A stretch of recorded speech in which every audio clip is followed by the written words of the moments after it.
सारखं जगातलं मोठं विद्यापीठच नाही.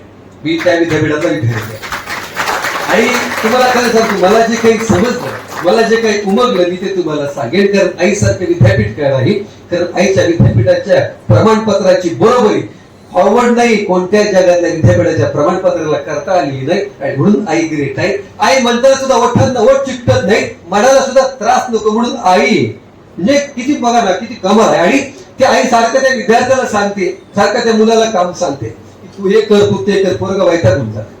ती आई पुढे म्हणते की हे काय, तो अंतरुणाच्याकडे घातलेला नाही, तिने पुढे घडी घालून ठेवायची. पुढे तो चालला की पुढे बाहेर जाताना की ते पुढे तो दरवाजा लावला नाही, दरवाजा लावून त्याने तो दरवाजा लावायचा. सारखं सारखं काम, हे कर ते कर ते कर ते कर हे कर. पोरगं म्हणते काय हे, आईला काही दुसरा कोणी माणूस भेटला का कामाला, मीच भेटलो.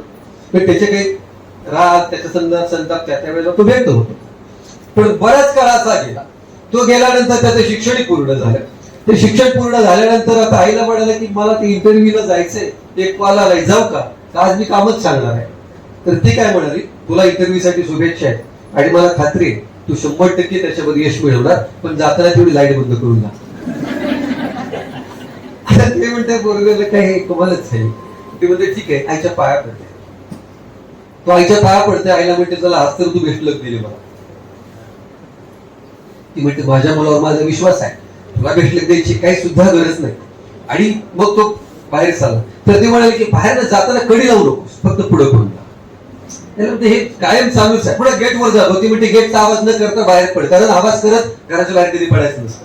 म्हणजे नवऱ्यांना पण सांगतो, आवाज करत नाही, किरकिर करून सुद्धा जो नवरा बाहेर पडतो ना बायको बरोबर किरकिर करत, तर त्या नवऱ्याला दिवसभर यश येत नाही. खरंच सांगतो, कारण अन्नपूर्णाला तुम्ही जर दुखावून जर उंबरावर आणला ना, तर माझा अनुभव पण तुम्हाला सांगतो. त्यामुळं या सगळ्यांमध्ये त्या मानसिकतेमध्ये त्या आई त्याला सांगतात. तसं तो इंटरव्ह्यूला जातो. आता तो मुलाखतीला गेल्यानंतर त्याला म्हणतो की अरे एक जागा आणि 110 विद्यार्थी. आता जे म्हणतो माझा नंबर कधी यायचा. मग आता ते बसते सोफा सेटवर, विद्यार्थी सगळे टाय घातलेले, माझ्यासारखा असा ब्लेझर घातलेले, काही छडी करून साधा आपला बसलाय कोपऱ्यात, जेव्हा नंबर येईल तेव्हा येईल. आता एवढ्या सगळ्या गर्दीमध्ये आपला तर काय वेळ बसणार नाही, पण आईने सांगितलंय अनुभव घेऊन यायचा. तुझं सिलेक्शन होईल तर नाही होईल, तर तुला अनुभव घेऊन यायचा. आणि मग तो तिथं बसतो. आता हे सगळ्यांचे इंटरव्ह्यू चालू होते, 10-10 मिनिटं, 15-15 मिनिटं. आता ह्याला सवय आईने सांगितलेल्या कामाची. त्याला उगाच फॅन चालू असलेला दिसते पलीकडे, ही जाते फॅनचं बटन बंद. हे सवय लागलेली म्हणजे बघा. आणि ते पुढे कुणीतरी येताना काय करते, ते तोंडावर पाणी बघ, इंटरव्ह्यूला जायचे, तोंड धुवून येते. ते म्हणते बेशनचं नळ चालूच आहे, ही तिथं उठून जाते फॅन ठेवून आणि ती बेशनचं नळ बनते. पुढे वागारी येते तर ते पुढे बसते. इंटरव्ह्यूला काही नंबरच येत नाही. ते म्हणते की अरे ही मुलं इंटरव्ह्यूला आले, चपल्यात बुटे यांनी सगळी हस्ताव्यस्त ठेवली, आता काही काम नाही आपल्याला 20 मिनिटं अर्धा तास तरी. ते आता हे बघा, आता आईने सांगितले मी मारलं कोणी, आई म्हणजे विद्यापीठ. मग ते चपल्या ते सगळं दुरुस्त करते. ते पुढे काय करते, एकाला जाता जाता एकाची कुंडी एकाकडनं खाली पडते. आता हे तर मग हे आपल्याला रोजच आहे. मग आता ते कुंडी पडलेली काय करते की ते उचलून वर ठेवते. ह्याचा काही नंबर येत नाही. सगळेजण येताना इंटरव्ह्यू होऊन येताना खुश होऊन येते. आता ते म्हणतो काय काय प्रश्न विचारतो. ते म्हणते मला म्हणते जपानच्या बद्दल विचारलं. दुसऱ्याला म्हणते काय विचारलं, मला ग्लोबल स्मितीबद्दल विचारलं. ते म्हणतो लयच अवघड मुलाखत दिसते, आता जाऊ का काय ही तुलाच माघारी. हे जे प्रश्न असले अवघड आहे. ते म्हणले काय नाही देऊन जा, पण आता आलायच तर एवढ्या लांब. आता सगळ्यात शेवटी नंबर येते त्याचा. हात जातो आतमध्ये, 5 जणांचा पॅनल बसलेला आहे. आणि जाताना काय करते ते, जाताना तो दरवाजा जो असतो ना उघडा, तो दरवाजा लावतो आतमध्ये. बाबा एसी चालू असतो. हे म्हणते त्याला त्याच्यात ते अगदी रक्तातच भिडलं. आणि त्यामध्ये जाते, इंटरव्ह्यूला चालू होती. ते म्हणतात सर विचारा प्रश्न.